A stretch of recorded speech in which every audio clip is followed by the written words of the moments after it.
as far as the media in Canada, I'm curious to know this level of group. What I observe is to be almost groupthink here, and your Yeah. specific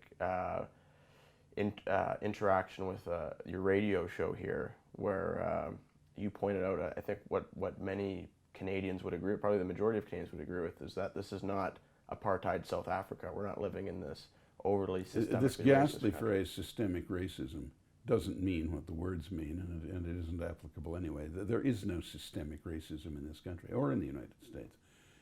I mean, I take the phrase to mean what, the plain, simple English meaning of the words, that racism is built into the system and runs throughout the system. That is not true.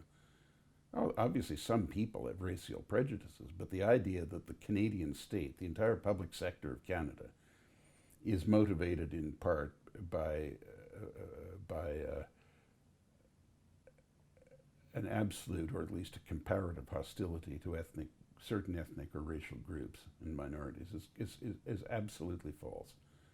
I would say Canada is probably the most tolerant country in the world in that regard.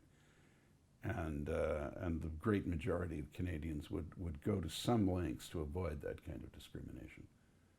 And instead of being offended at the self-application of it, we have allowed these people to sort of point at us in the mirror and convince a great many Canadians that it is a morally rotten society because of racial prejudice. And that is complete fraud.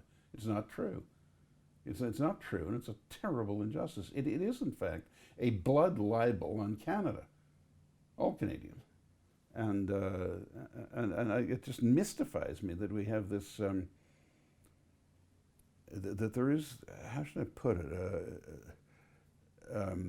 there is some subliminal method of inducing an otherwise relatively sane population to engage in non-physical self-flagellation on this scale. And it's rubbish.